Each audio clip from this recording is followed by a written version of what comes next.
Hello, everyone, and welcome to Critical Faculty.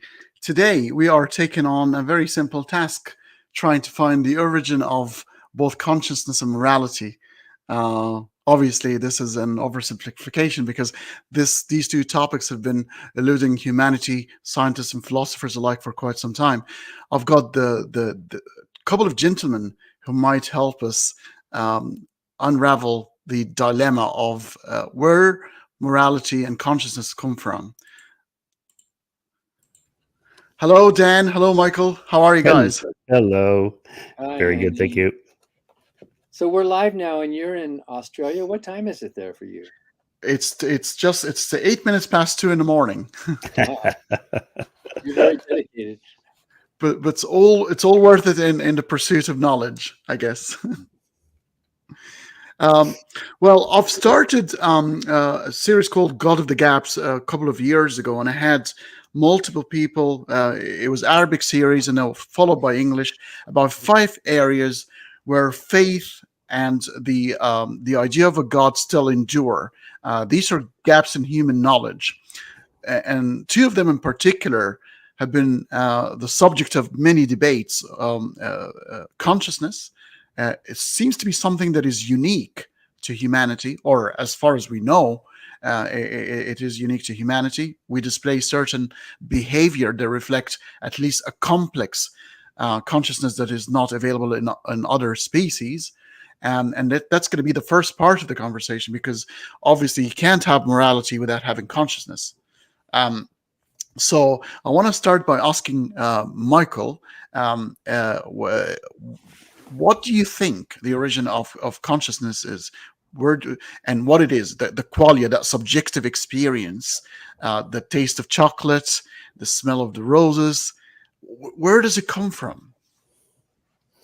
Well, right. I think it's an emergent property of a complex adaptive system called the brain. I think it's not a light switch that goes on and off. I think it's a more like a rheostat scaling up spectrum where all organisms have some degree of consciousness or sentience, awareness of their environment, awareness of themselves, from bacteria to big brain primates. And just scaling up of, sort of models in the brain of you and your environment. And then you have, the maps of the maps, and then you have maps of maps of maps, and so on and so forth. And at some point, again, it's not that the light switch comes on and all of a sudden consciousness magically appears. That would just be magic. That no, it's just a kind of a scaling up. So I think there's degrees, just like in the free will determinism issue, there's degrees of freedom. Here, there's degrees of sentience or degrees of consciousness. There does seem to be, I have to confess, a fairly large gap between humans and, say, chimpanzees or gorillas, or dolphins, cetaceans, whales, of sentience or consciousness. But nevertheless, they have some degree of it. And there probably would have been many more degrees in between had all the other bipedal primates that were around for the last, say, 500,000 years not gone extinct. There might have been more of those shades of degree in between. But I think that's all it is. I think much is made about the kind of spooky qualitative or qualia experience of consciousness, and the fact that we can talk about it and write about it makes it seem like there's something magical going on. I don't think so. I mean, we know it's in the brain. We know it doesn't exist without brains, although Mhm. some people reify it into floating around in the quantum ether or something, which I don't accept. But some people do, and again, it's because of that lack of knowledge or understanding. I think because there's no consensus on what consciousness is exactly. You can just look at the Wikipedia page on the hard problem of consciousness, and there's like a dozen different theories. And the fact that there's no consensus, makes people think like, well, then my pet theory is just as legitimate, or it'll never be explained. It's an insoluble problem. I don't think so. I think that would not be a good move to make. Could be a century from now, this will be a non problem that no one will be talking about because we figured it out. I think it's something like that. I'm gonna phrase a question for Dan because I don't want to repeat this exact same question. I've just recently had a conversation with Dave Farina after his debate with James Tour on abiogenesis, and it seems to be that we come to the final scene and we see the complexity of something. And we go, my goodness, it's impossible for it to be that way. Do you think consciousness has evolved over time to reach the convoluted consciousness that we experience at the moment, and it might have had humble beginnings in different species at some point? Yeah, I think so. And I think Michael just basically said that it's on a continuum. And Michael used the word reify, which I think is the danger that happens. We see something like Michael said, an emergent property. And I think I pretty much agree that consciousness is a function or a process of an organ, of a biological organism. It's not a thing. It's not, you can't go to the store and buy consciousness. It's not like, it's not like it's something that exists, like we have eyeballs and we have hearts and we have consciousness, like it's a thing. It's a word that we use, and there's a danger when we use nouns that we reify them and we think, well, there must be something, and it's backwards. It's getting things switched around. It's kind of like the guy who's really surprised at how did they get all those rivers to flow right along the state border? How did they do that? It must have been an amazing feat of engineering and a huge civic expense to fine tune those rivers to exactly flow along the border. Wow. Well, that's getting it backwards. That's like, the rivers came first, and if the rivers had flowed differently, the borders would be different. So if it is a continuum, I think Mike would even agree that perhaps human consciousness is not the greatest. Maybe in 500,000 years it will be an even higher level. But since it's an emergent property or a function of an organ, a physical organ, and of course there's debate whether computers or artificial intelligence might be conscious. However, that debate is settled, you're still talking about a physical housing, like a computer or something. It's like we have names for uh, other functionings of other bodily organisms. Like we have the name circulation for the heart. We have the name digestion for what the stomach does. And when the body dies, nobody asks, where did the digestion go? Where did it go? What happens when the body dies? Well, why are we asking the same thing about the functioning of the brain? The brain is very complex, of course, much more complex than the stomach. I'm pretty sure, anyway. And we put a name to it. We call it consciousness. And I think Michael's right that even simple organisms have some level of consciousness, or maybe perhaps we would say of awareness. I think even trees. Now we realize trees are now communities that communicate. They respond to their environment. The leaves bend toward the sun, and the roots seek the water, and and they even communicate with each other. But I doubt any of us would say that a tree is conscious in the sense that knowing that I am knowing, that loop Hmm. that happens, that feedback loop, like Douglas Hofstadter wrote about in his book, I Am a Strange Loop. There has to be enough complexity where you're not just knowing and observing, you're not just seeing the world and responding to it, but you're actually turning that knowing and seeing onto yourself as well. And then you say, oh, I know that I'm knowing. And I think it's that loop that plays a big part in what consciousness is. So maybe a sea slug has some very small level of it. I don't know how you would measure that, but I doubt a sea slug is going, oh, why did I think that thought?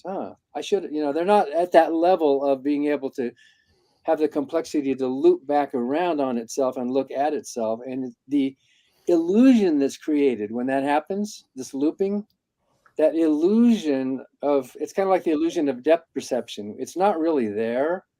Your brain is taking two separate images and making it into one, and you're seeing in three dimensions.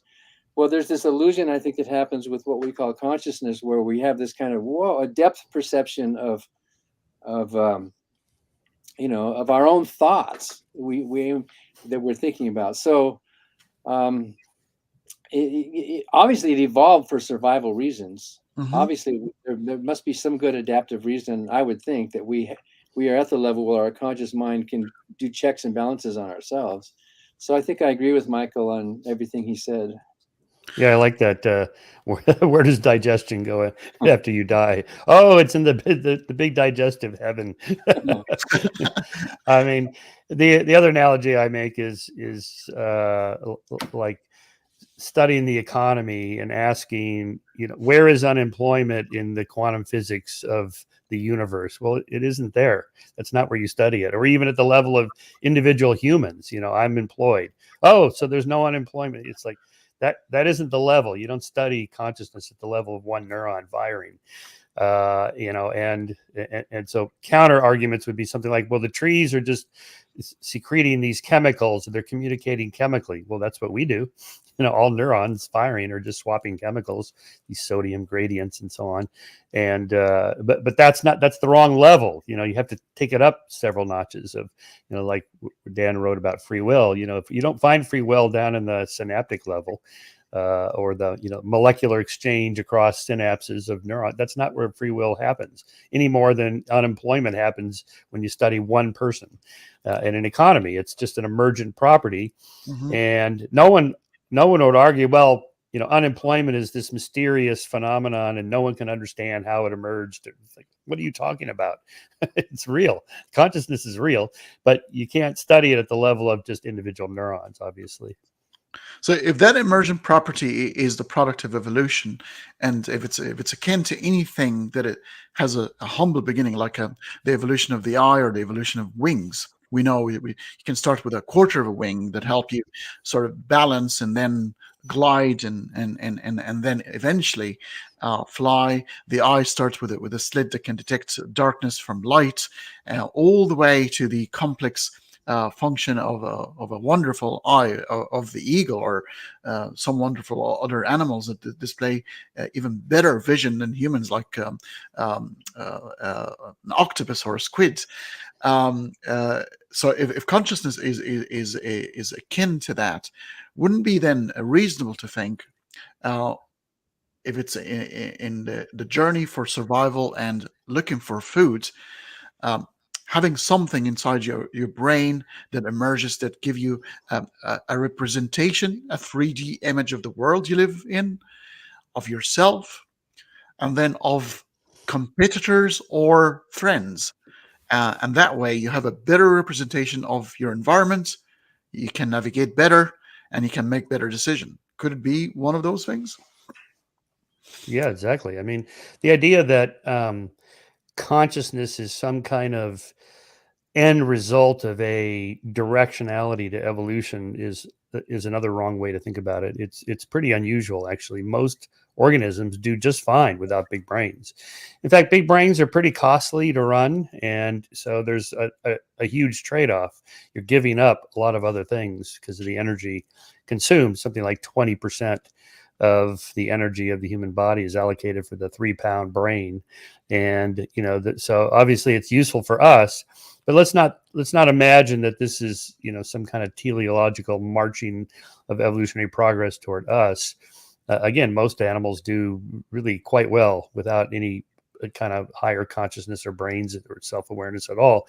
They just they're just aware of their environment and maybe slightly aware of they're aware of it, but not much, and that's all you need. This was an interesting problem in Darwin's day with Alfred Russel Wallace, co-discoverer of natural selection, where they disagreed on to what extent big brains are adaptive. So Wallace was something of a hyper selectionist, that everything you study in nature must have some adaptive function.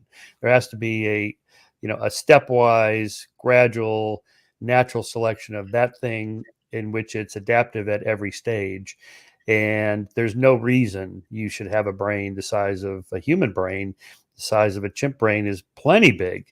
So why do we have these big brains? So he postulated there must be some kind of higher intelligence to the universe. He wasn't religious in any traditional sense, but that, he derived from that and other things like going to seances and stuff, that, there's something else going on in the universe. And, Darwin was, not having any of that. But again, it's that kind of spooky sense of, mathematics, logic, aesthetic appreciation. How is it we could do this? I mean, it's astonishing.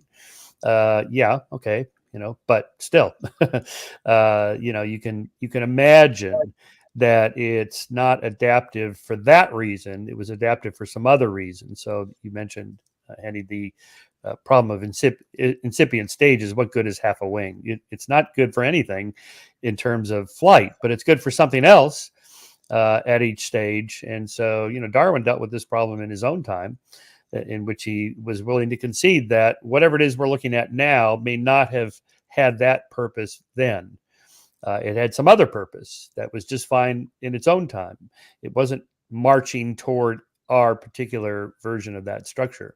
And that's how evolution works. It's just, it's non-directional. It has to be adaptive at that moment. So whatever the purpose of consciousness was when it was, let's say, evolving hundreds of thousands of years ago, or in Homo erectus or something like that, it probably wasn't to do higher math and write beautiful poetry, something like this, since there was no writing. It was probably for some other purpose, and so the more we think about that, probably is a better way to approach it.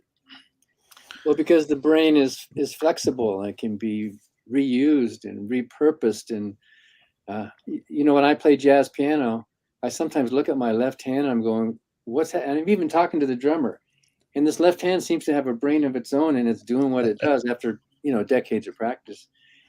I doubt that our ancestors evolved piano playing, or even reading, or even language. I mean, those are things that we have had to construct with a brain that is free and flexible to adapt to situations. So when I said earlier that maybe the consciousness had an adaptive purpose, maybe that's for now. It wasn't in the past. And by the way, Hanny, I don't think emergent properties are necessarily limited to biology. Mm-hmm. If you look at a water molecule, it's not wet, it's just H2O. But if you collect enough water molecules and put them together, something emerges, not in a spooky way, but the quality of wetness, and you can slip on it.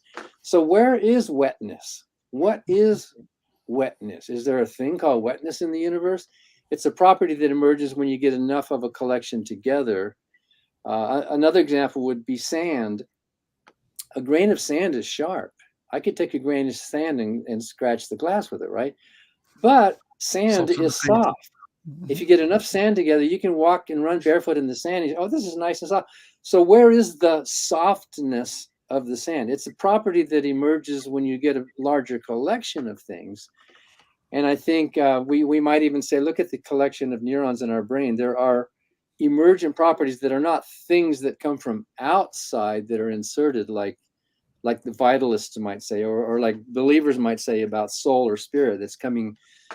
In the Bible, it says we have this treasure in earthen vessels, like we're just clay pots, and then suddenly this thing called soul or spirit or mind or consciousness comes into us, when it's actually the other way around.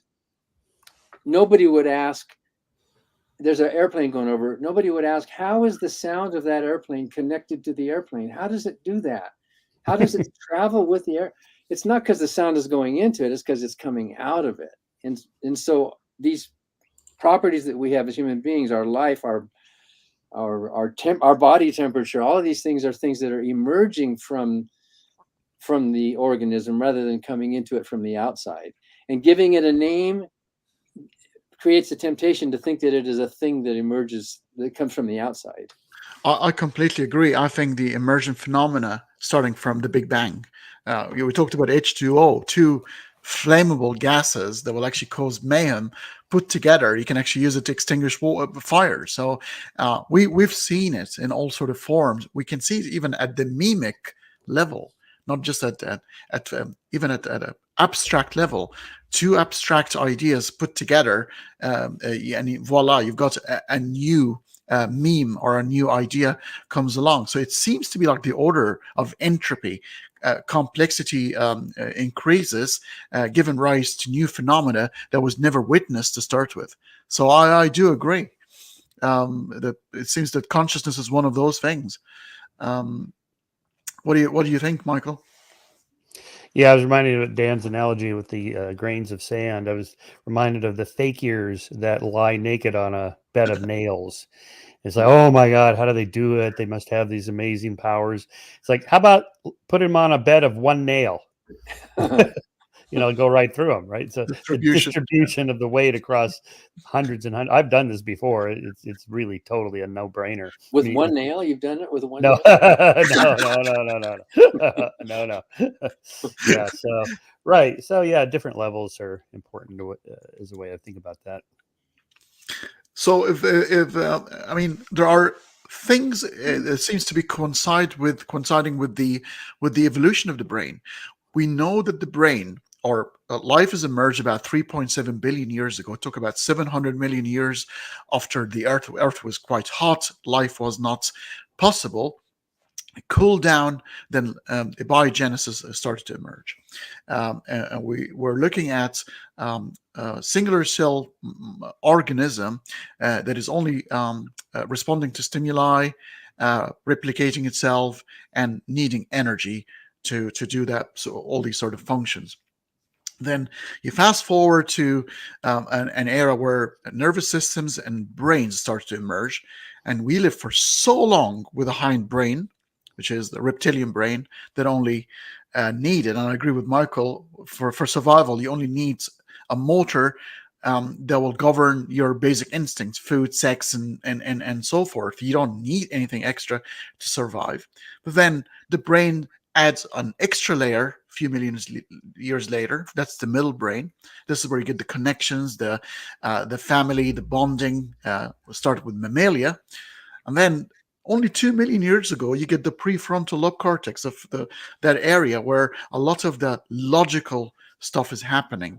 So it seems that the evolution of consciousness, because we don't see culture or language up to like maybe 100,000 years ago, maybe 70,000 years ago, that's the earliest we can see any intellectual production of humanity. And it seems to be in line with the evolution of the physical thing where consciousness is supposed to be residing.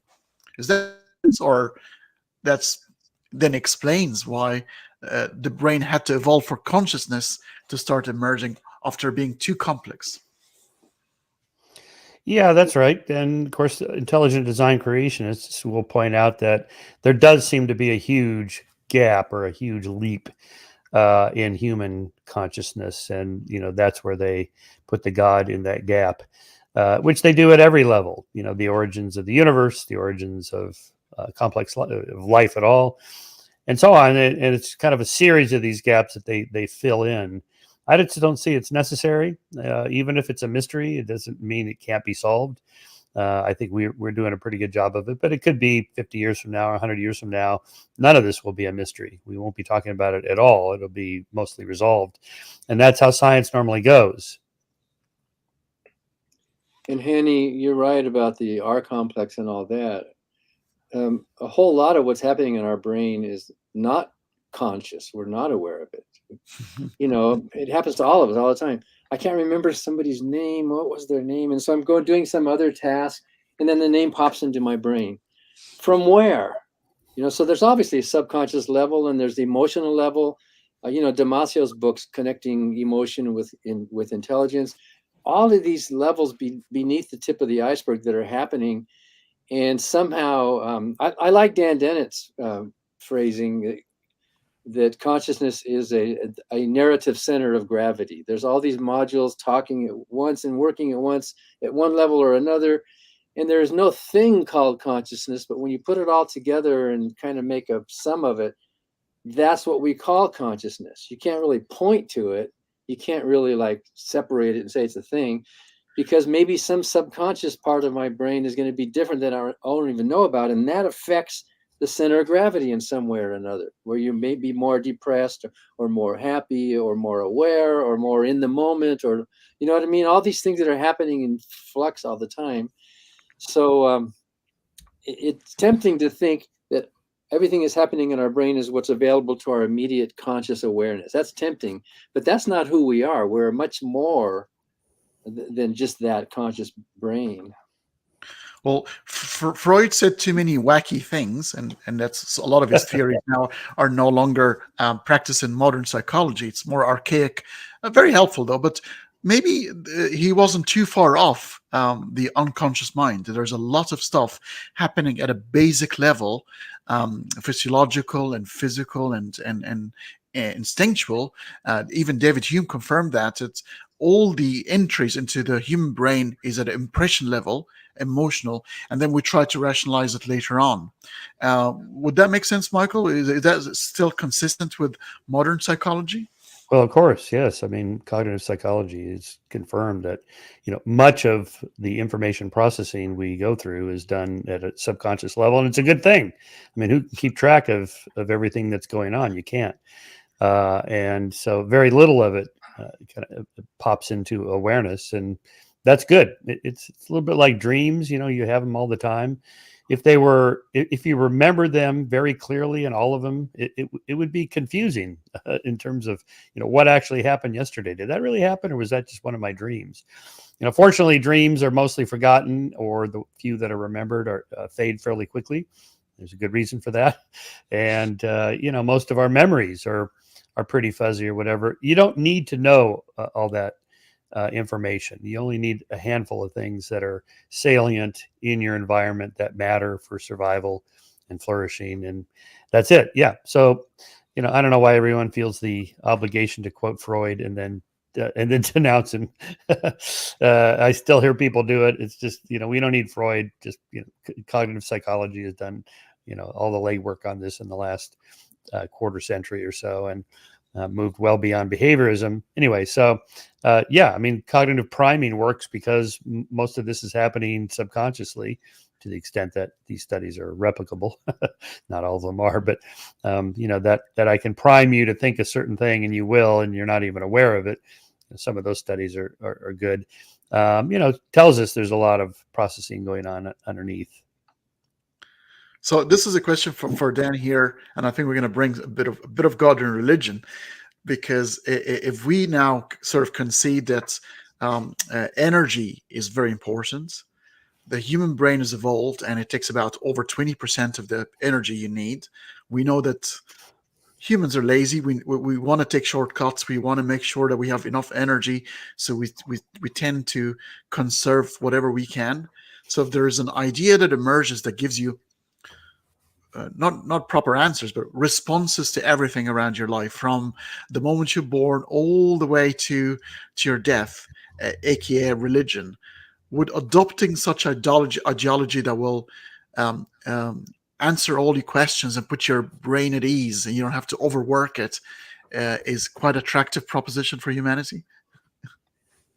Yeah, well, we can see that in the history of religions. In the last at least 6, 7, 8,000 years, that a lot of people, and I think, and I'm working on a book about this, but it's half written.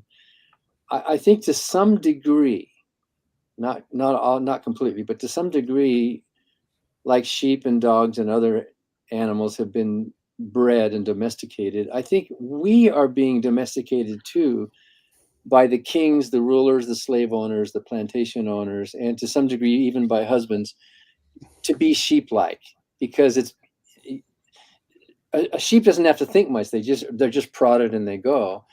And just like the rogue sheep that escapes the fold gets killed and eaten, and it's only the ones that are submissive that are allowed to breed. I think to us, not to the same degree, but I think human beings are also kind of being shepherded by the rulers, and of course, way back in early times, it was the king and God were basically the same. So you had this, submission, because what would happen if you don't submit? What happens if you don't submit to the king and you are rebellious? It doesn't usually turn out very well. And in the history of slave rebellions, for example, which are very inspiring to read, most of them don't turn out very well. You can admire the rebels, but what happens to them afterwards? And then how does that affect the gene pool? If the kings have their harems and all that. So I think what you're trying to say is that in order to get along and to survive in this world, we have telescoped, we have simplified. Well, just obey the king, and it doesn't even have to be a king or a ruler. It could just be popular opinion. Because thought takes work.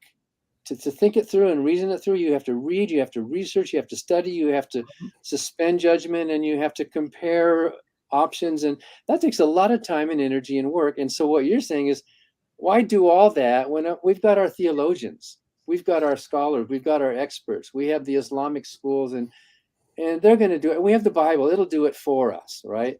So it simplifies our life so we can get on to do other things instead of spending most of our days like Michael does, reading books and comparing things. So there's probably something to that connected to why a lot of religious people do see themselves as sheep who just want to be told.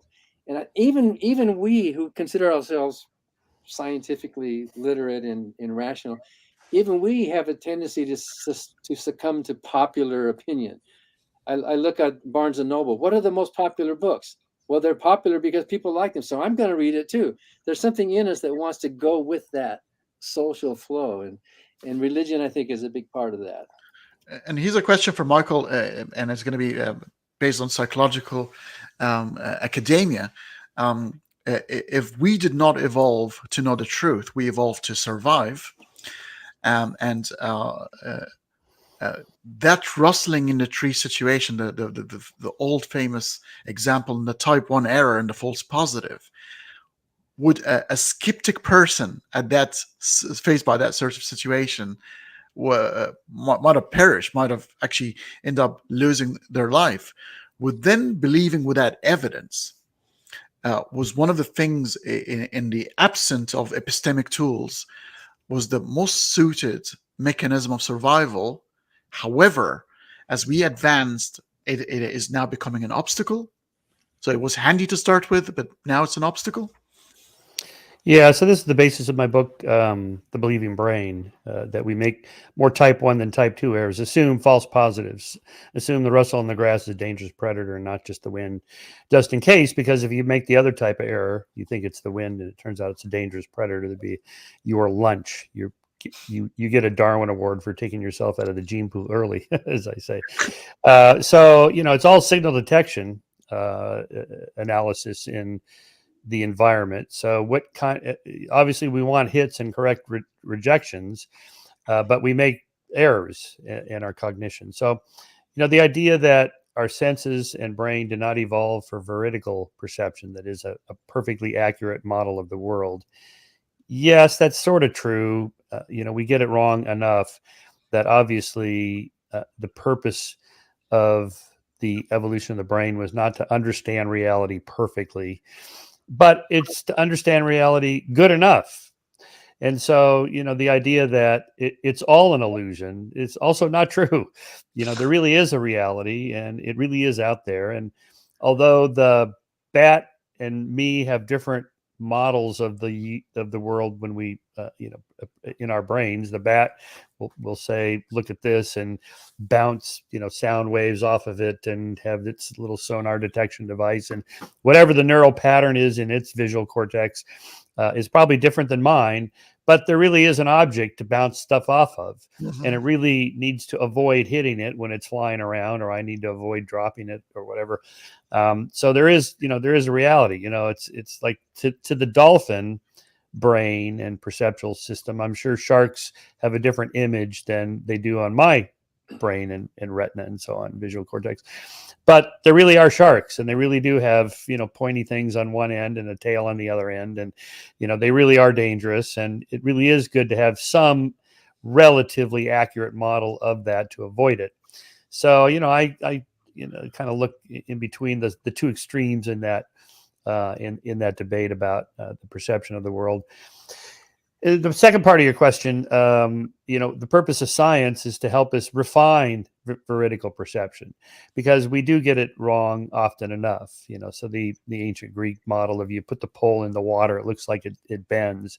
Well, is it really bending or not? Well, you can test it. You can run your hand down the pole, or you can pull the pole up and see if there's a real break there or not. Oh, obviously not. So, that little sort of misperception can be overridden by experimentation. Let's just test it. Let's run your hand down the pole and see if it's really bent.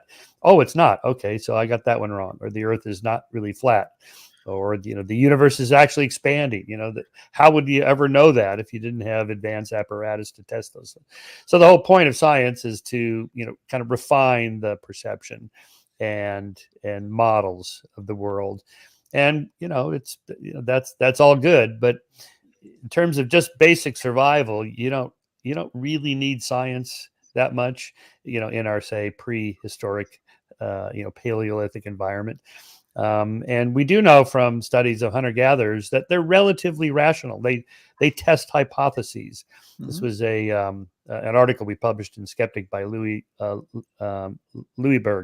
no, Leidenberg, on his study of trackers, hunter-gatherers who do long-distance tracking, and how rational their whole process is. They look at the hoof prints or the footprints in the sand. They can tell when the animal was there. It was 24 hours ago. It was yesterday, 2 days ago. It was ever.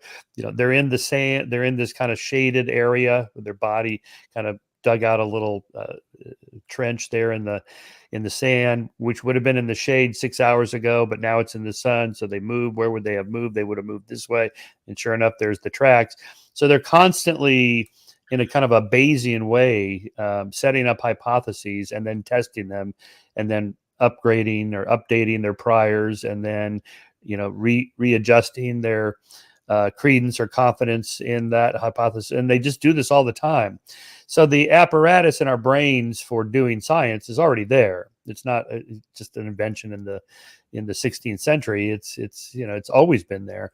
So science has to kind of refine the tools we use to improve our rationality, but the rationality is already there. I could add that to what Michael said, is that avoiding predators or avoiding harm has to be fast, and our bodies have evolved. If I stick my hand in the fire, I don't think rationally, oh, look at the heat is damaging the cells of my fingers. Yeah. And if I allow this to continue, it will compromise the ability of my arm to function. I suppose I should conclude that I should withdraw. Yes, that's what I will do. You don't do that. You have to be quick. And if predators are coming, you don't have time, even though you can rationally, if you had time, like asteroids might hit the earth someday. We have time to think about that. But in general, avoiding predators has to be quick. So we have to survive by making these sort of half compromised judgments. I wanted to ask you something, Hanny, before we go on. You said earlier that you think tasting chocolate is a conscious exercise. Is it? Does an animal have to be conscious to enjoy the taste of chocolate or something? No, but I think it will still be connected to a certain brain activity, and you can reduce it to that. But it is the final experience. It's a qualitative experience, and it could be nothing. I think I agree with Michael. It could end up being us articulating that experience, but they're all still going to be described by neuroscience and what actually happens to the brain and the chemistry. But is it helpful? I mean, people need to make movies and write novels and poetry. So maybe while it's still very, we can find out exactly how it happens in the brain, but we might still enjoy the dramatic literature of describing one's experience in an artistic way without having to be bogged down on the science. I think both are perfectly honest ways of describing how things are, as long as you don't invoke any supernatural elements. I'm not sure if Michael agrees with that. Yeah, I should point out that there is still a lively debate about to what extent music and poetry and artistic appreciation and so on is adaptive. Some people argue that it is, that maybe it unifies groups to be more cohesive by dancing or singing or reciting poetry or whatever together. Others argue it's more like a sexual selection, that it's a way of attracting mates by being good at music or literature, art, poetry, art, whatever.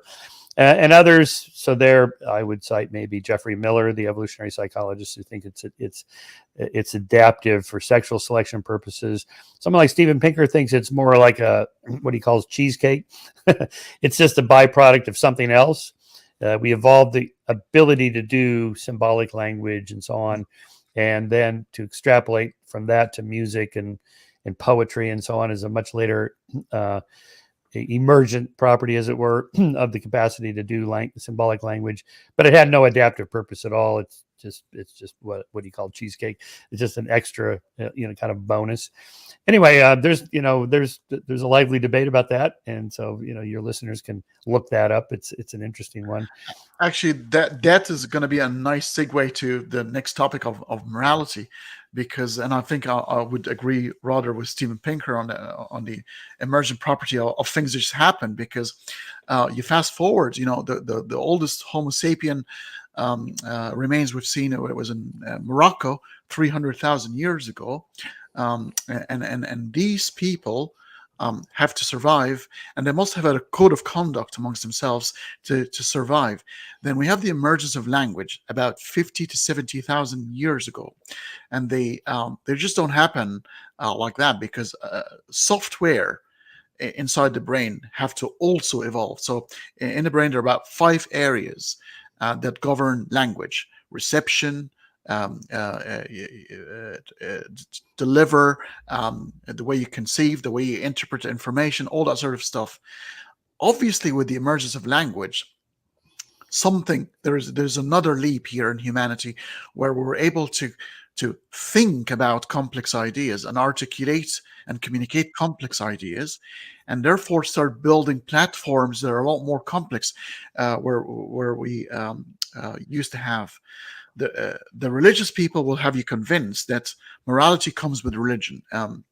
However, the question to both of you, and I'll start with Dan here: if religion's about, and I'm going to be very generous here, agriculture era, 10,000 years ago, we know Homo sapiens have been around for about 300,000 years ago. Are you convinced that the human species spent 290,000 years in the wilderness and not having a moral or rules of engagement?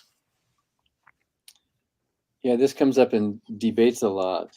And one example I give is my dad is a member of an American Indian tribe. So I have ancestors that go way, way back, maybe 15,000 years ago, on this continent.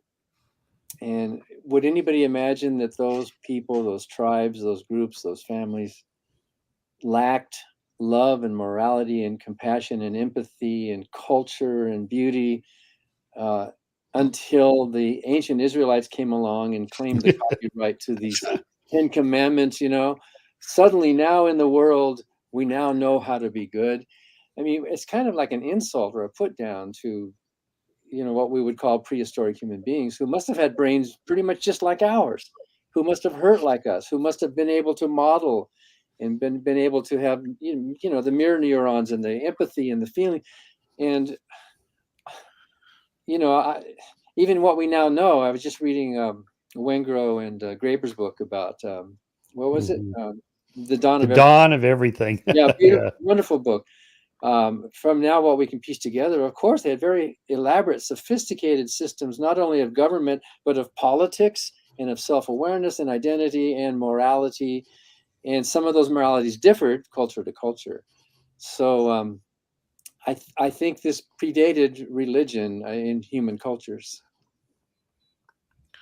So on morality, Michael, if again, do you think morality is another emergent property, where is humanity have been now a complex group of people, and because we live in a very social communities unlike any other species, we must have found a way to be able to survive together as huge number of individuals living under the village or the city or the country. Oh, I was just looking for a passage I was going to read out of my book. Anyway, it's all right. Well, so not really an emergent property, no, because that makes it sound like magic.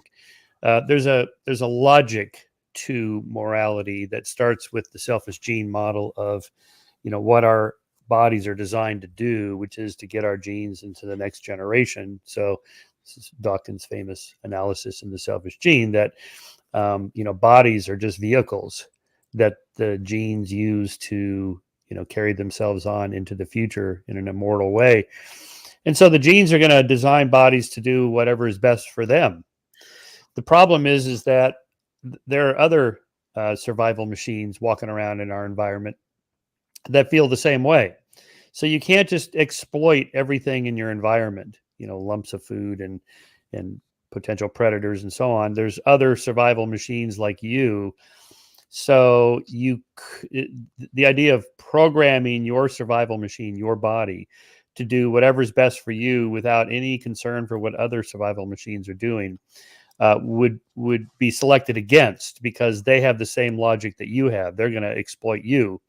So you have to actually develop some level of empathy, sympathy, reciprocal altruism, some kind of reciprocity of action with other survival machines in your environment, and that's the basis of morality right there. It's just the golden rule. It's like, well, I would like to exploit this guy, but I know he feels the same way about me. So maybe it'd be better if I don't try to exploit him. Maybe it'd be better if I treat him nice, and then maybe in reciprocity he'll treat me nice. And that makes better sense for me, selfishly, to survive and flourish. It's better for me to be nice. And then my next step, I developed this in the Science of Good and Evil, and then more in the Moral Arc, was, it's not enough to fake being a good person. There are some people that do this, psychopaths. They don't really feel what other people are feeling. They seem to lack an empathy capacity to a certain extent, but they know what they're supposed to feel or exhibit, what would suggest to others that they're feeling sympathy or empathy, and they can use that to exploit other people. But most people don't do that. Most people genuinely believe that being a good person is good, and they feel good when they do good. And the reason for that is because if there were too many psychopaths in a social group, we would all be on to them. It would be obvious. And Christopher Baum writes about this in his book, The Origins of Morality, or Moral Origins, or whatever the title of that book was, that, hunter-gatherer groups, that he has this huge database of how they deal with free riders and bullies and cheats and so on. And every group has them. Not that many. It's like 1% to 3%. First of all, why did natural selection get rid of every last psychopathic asshole? Well, because you don't have to do that. The group can survive reasonably well if there's just a few free riders and bullies and people that don't play by the rules. And they deal with them pretty harshly, initially through gossip and punishment and things like that. But if worse comes to worse, they employ capital punishment. If there's some guy, it's usually some large bully male, they'll just gang up on him and kill him if necessary for the survival of the group. And so, that's the kind of the basis of the impulse for revenge and punishment, moralistic punishment, and so on. But all of that, is built into the system. You don't want to get rid of that. If you got rid of the so-called warrior gene, or the impulse to revenge or toward violence, the social species wouldn't last. It wouldn't work. You'd be exploited. You have to have a reputation that you're not going to put up with people that want to exploit you.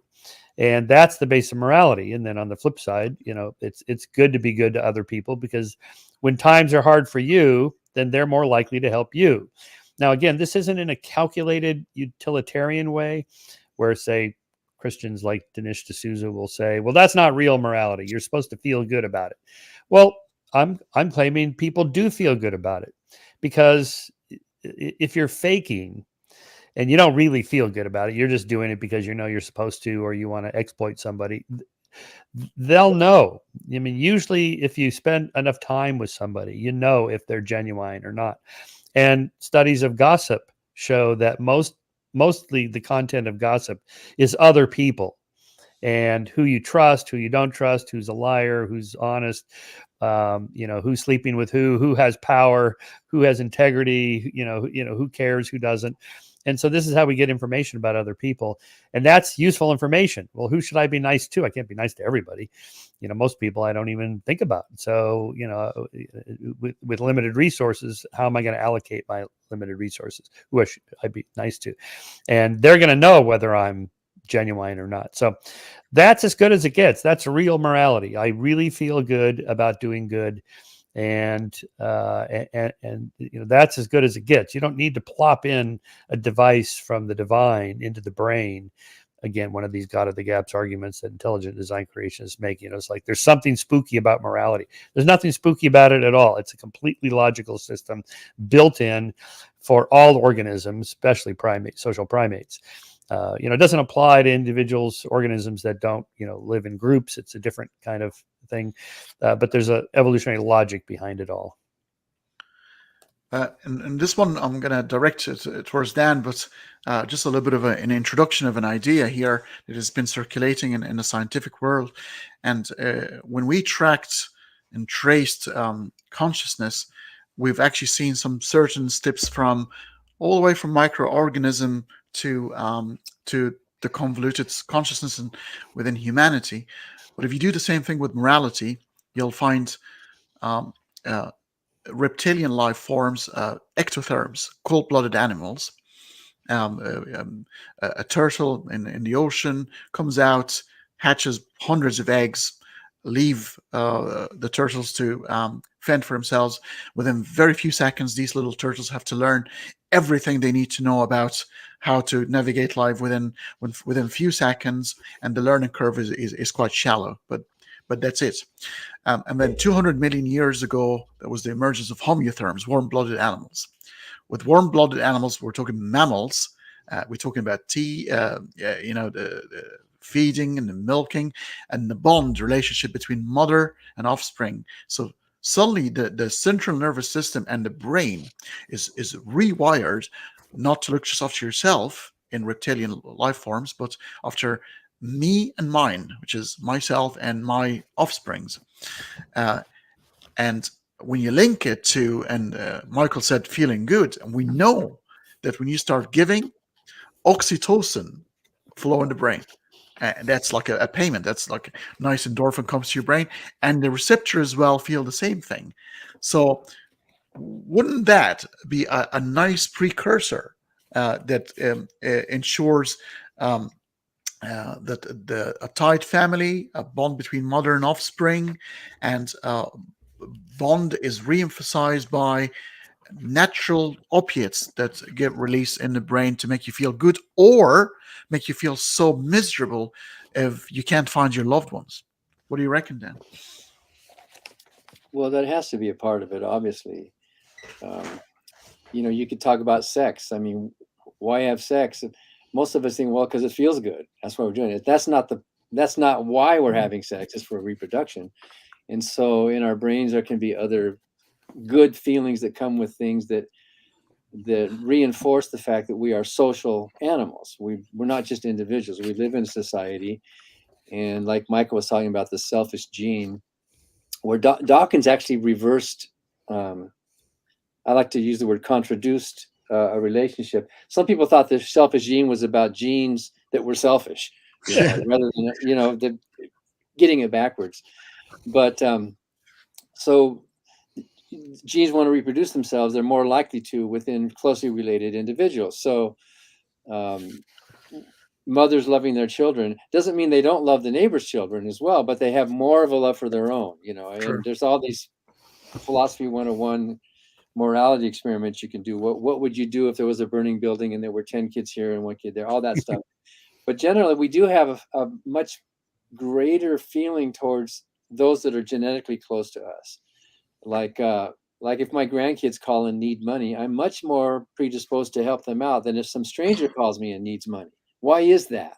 Well, because they're my kids, they're my grandkids, and there's something in our species that does that, and it actually does feel good. So you might think of that as a bottom-up kind of biological explanation for why social animals are managing to cooperate and not kill each other off all the time. But then morality is more than just those basic urges. Morality is also a rational process too, when you're thinking about moral dilemmas and moral conflicts, and not so much, should I cause this harm or shouldn't I? But what about, there's two different harms. Which one is the lesser or the greater? There's two different goods, or there's more than many options. How do I make that decision? And I think in some of Michael's books as well, we do sometimes have to engage in a rational process of deciding, and that could be consequentialist, or it could be utilitarian, or it could be command theory, like a lot of religions try to propose. So at that level, morality is more of a rational exercise than just sort of a basic, if you see a baby falling, this happened to me in the Detroit airport. A baby was falling, Yeah, and I just, remember the without story. thinking, I reached over and I stopped the baby from falling. Mm. And that wasn't rational. I mean, I wasn't thinking, what are the pluses and minuses? What are the risks involved? What is the game theory here? My body just automatically did that, and I think it's because our species is more likely to survive by catching falling babies than not. Our ancestors passed that down to us. But in much of life, it's at a higher level than just the instinctive "what should I do," and so that raises morality to a question of, well, what criteria do we use to actually make those decisions about what action I'm going to take? And that's what we would call a moral philosophy. And I'm going to take this lead and I'll direct it to Michael, because when Sam Harris introduced, because you talk about intentional morality, now we know the humble beginnings of morality, and now we can think about it in the piece that we've established that we have houses, we have foods, we're secure somewhat, and there we can actually think about it rationally.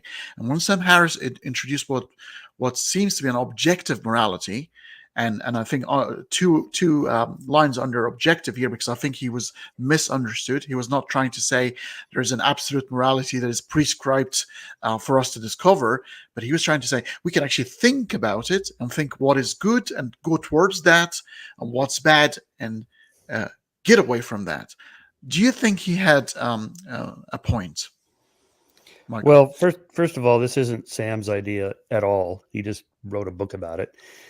Moral realism is a position that's been in philosophy long before Sam was born. I'm not sure why people insist on, starting their philosophical training with Sam Harris. He's just a conduit. I've written about this. Other people, Franz de Waal, Steven Pinker, David Hume, you go all the way back. Moral realism, there's a reason there's, Hume's is-ought fallacy and the naturalistic fallacy of G.E. Moore. This is, a century ago and 2 centuries ago and so on. Anyway, let me just pinpoint that there. And so it's good to read other people, by the way, for you listeners that only read 1 or 2 people. These ideas are usually not new. So the question is, is there something like objective morality not grounded in supernatural, divine command theory? And the answer is obviously yes. You can just ask people, would you rather be enslaved or free? Would you rather live in North Korea or South Korea? Would you rather live in East Germany or West Germany before the unification? And so on. And people will tell you what their preferences are. And these are not just random relativistic, postmodern cultural relativism. Today people don't like slavery, but maybe one day they will. No, they won't. They never will. Slaves never like being enslaved, because we have a human nature that is not a blank slate, completely culturally determined, and right and wrong in one culture is completely different in another culture, and so on. There's a reason people feel guilt everywhere when they violate contracts, social agreements, or anything, promises. And, now cultures may differ slightly on what they want you to feel guilty about. But the sense of feeling guilt at all is an evolved mechanism for behavior control of people who do not follow the norms and rules of the group. Now, those norms and rules may vary a little bit, but they don't vary willy-nilly all over the place. It's not like in again, it's not like today somebody's going to make the case for slavery through some rational set of arguments. Nobody would do that, even though they did in the past, usually through religious justifications. Which, by the way, if supernatural divine command theory is so important and good, how come they couldn't figure out that slavery was wrong until the abolition movement and so on? And to their credit, the Quakers and some other religious people did, lead that movement, but their primary opponents in the abolition of slavery movement were their fellow Christians who thought it was perfectly normal. Look, here's some Old Testament scriptures describing, why it's okay. And, most of the people that were slave traders and slave owners were Christians. So let's not think, thank God for Christianity to get rid of slavery. No. Anyway, but obviously there's enough cultural variation that we can't say everything we decide morally can be determined through some scientific study. It's not quite that simple, but that there are real right and wrong positions to take, I think, is justifiable. And that moral realism position is a respectable one in philosophical and scientific circles, even though there's some lively debate about which issues can you determine. Like examples I use is like, what's the right tax rate for the upper income bracket?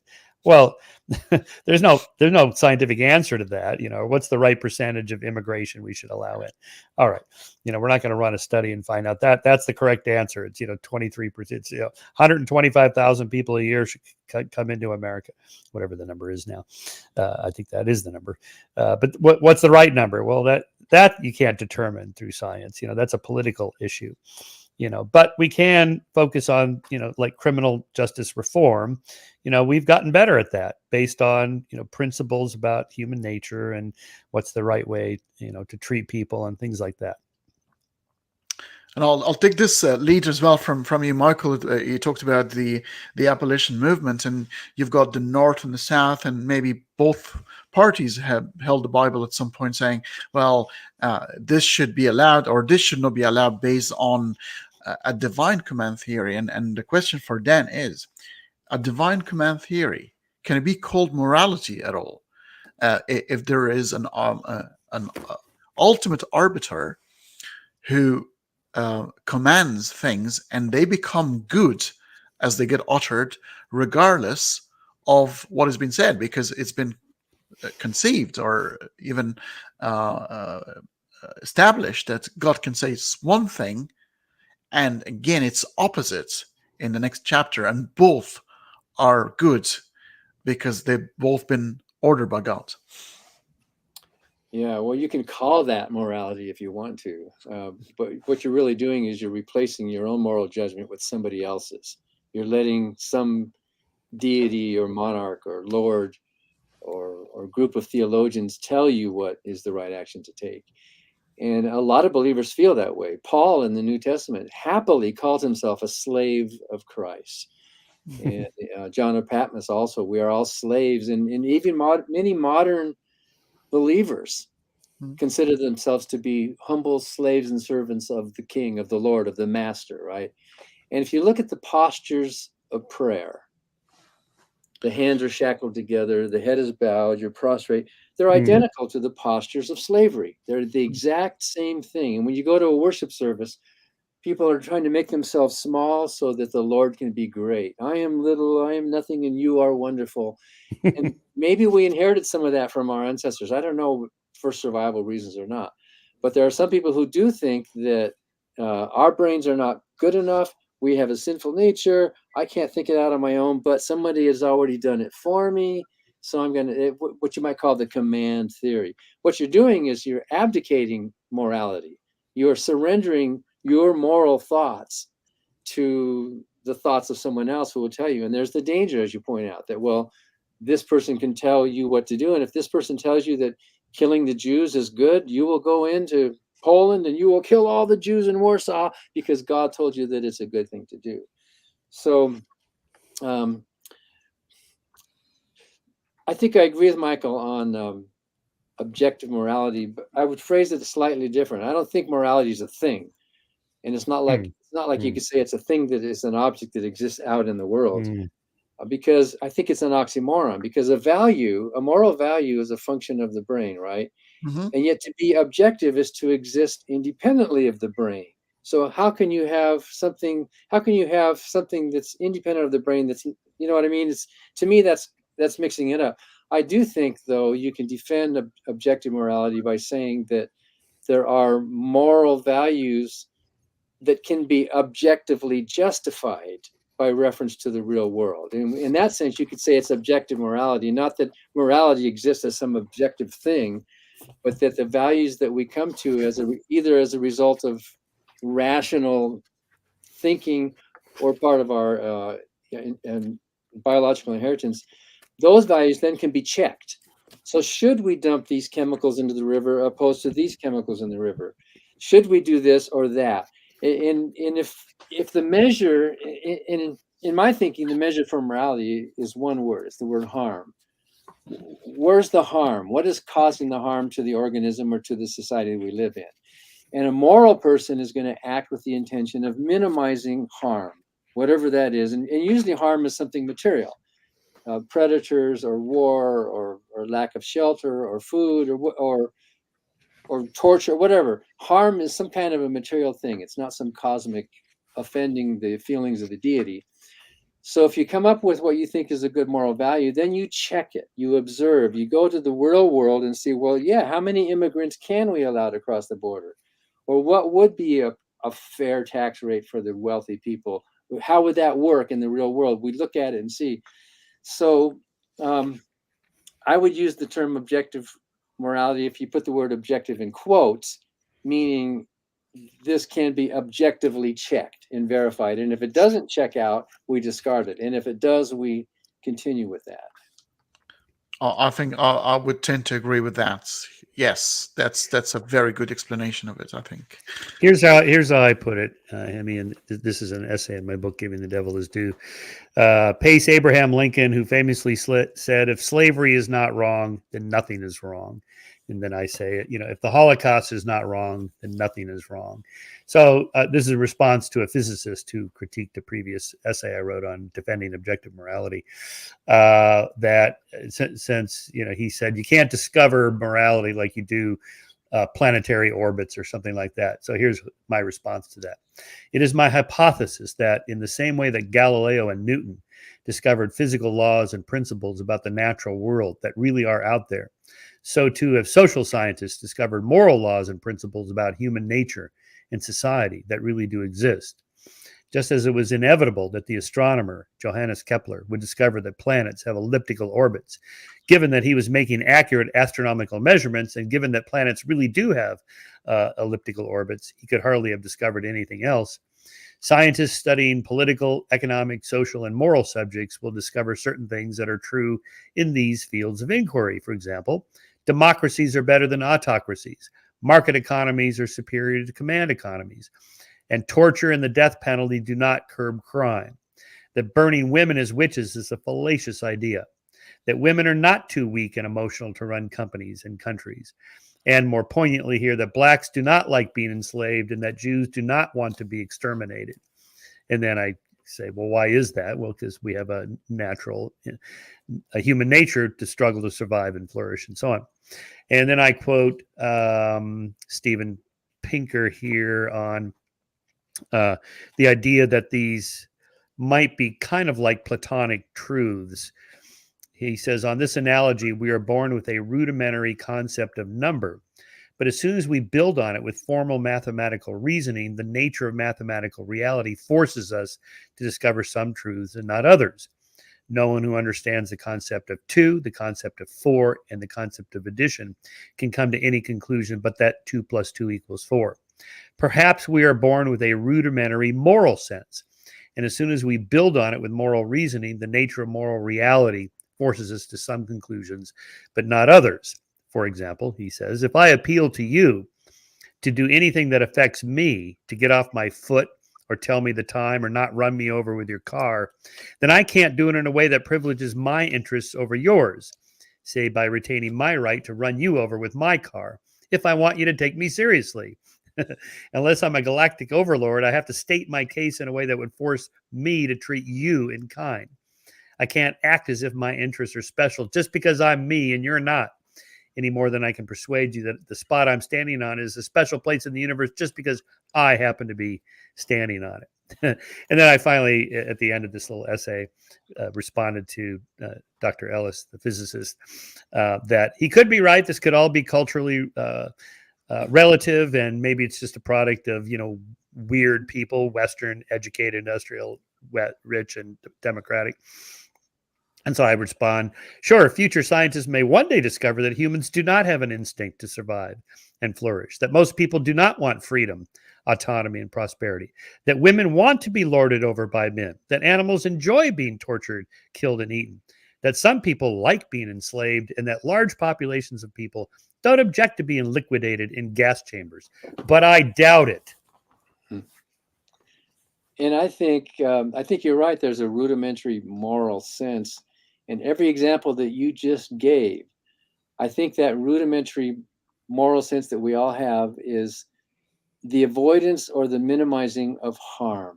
Mm-hmm. Yeah. Not just suffering, not just pain, but harm to the organism. We try to lessen it or get rid of it.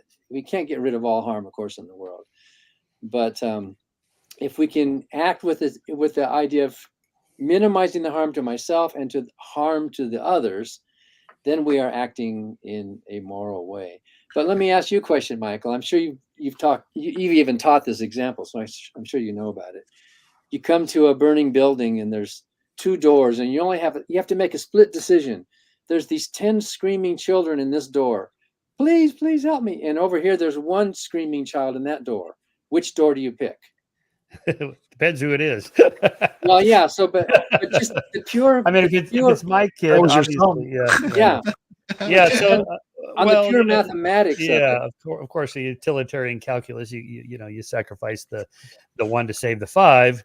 But we don't want to live in a world where that happens all the time, where the doctor in the hospital will just take the one healthy patient and sacrifice him and use his organs to save the five patients, the analogy. And because that we couldn't function as a society if the world ran, we ran things like that. So we do, pace what you just said. We place a priority on individual harm to individuals. So bodily autonomy is another one of these kind of deeper principles. Why do we grant women reproductive rights? Because they should have the right to control their bodies. And even if there's conflicting, well, what about the rights of the men to lord it over women? Well, you can't have everything, right? Some rights are more important than others. And even like in the abortion debate, pro-choice, pro-life, I understand the pro-life arguments, and I respect, that they think it's murder and, conception is where it starts and so on.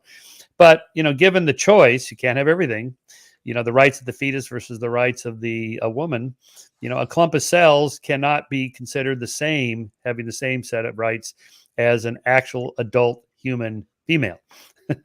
And that's just the way it goes. So I think we can rationally justify that, even recognizing not everybody. Even I was thinking with that moral dilemma, if you're just to see how complex human moral judgment is quite complex. If you're told that single child is going to grow up to be Alexander Fleming.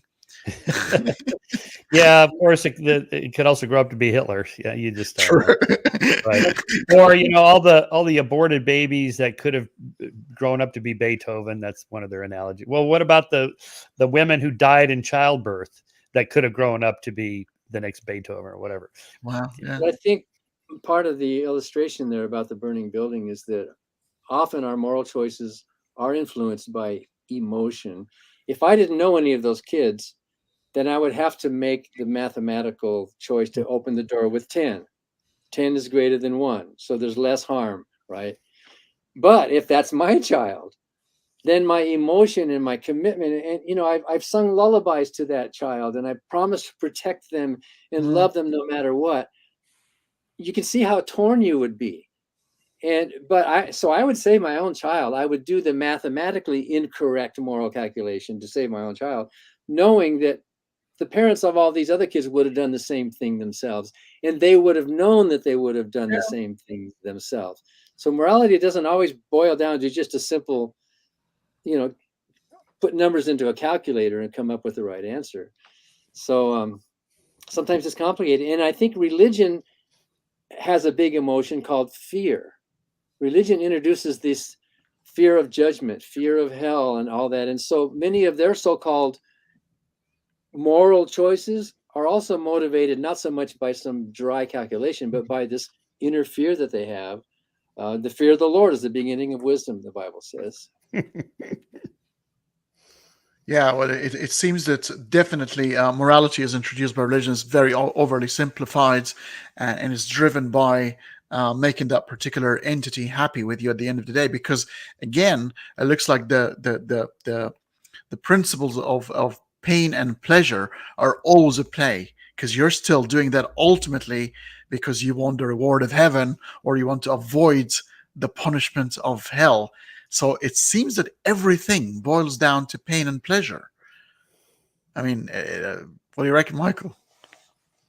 No, that's too simple. It's just, I mean, much of life, most valuable, rewarding things don't come from pleasure. It's challenges or suffering or whatever. Not pleasure. Pain is too simple a model. For like even a utilitarian calculus. I mean, most of what people find deeply meaningful and purposeful in life is not the pursuit of pleasure at all. It's doing things that challenge your life, to push it, to do things for other people that are not fun to do, but they're the right thing to do. You feel better about yourself. And to call that, well, that's pleasure. Well, that's kind of a loose use of that term. Anyway, Henny, I've got to run here in a couple of minutes. So yeah. So let's. We said we're going to end in 75 minutes. If pain and pleasure were the measure, then there would be nothing immoral with me shooting you through the head while you're asleep, right? You would feel no pain, you would not suffer. And yet we all know that would be a bad action, even though there was no pain or suffering involved. There is a moral reason why you would not kill somebody like that. Yeah, fair enough. Yeah, fair enough. Well, thank you so much, gentlemen. I know, Michael, you've got to run, but if you want to say any final words before we finish, just send your readers to skeptic.com to see our magazine. Oh yeah, I forgot to plug that. I'm supposed to do that as part of my job. So here's the latest issue of Skeptic. Check it out. Go to skeptic.com or to your local bookstore. Your entire credentials, all the description of Michael, where you find Michael's work on his wonderful YouTube channel as well. It's all in the description of the video. Dan, would you like to say anything before we finish? Well, I think the world would be much better off if all of our governments were secular, where people are free to think what they want or not, to believe what they want or not. And that's what the Freedom from Religion Foundation is working towards, keeping a secular government, which is not anti-religion or pro-religion, it's neutral. And most of our 10 attorneys are working really hard to make sure that, at least in this country, in the United States, that wall of separation between church and state is protected and kept intact. Thank you so much. A very insightful conversation. And thank you, folks, for watching. We will talk to you in a couple of days when we turn up for another episode of Critical Faculty. See you later. Okay. Bye-bye.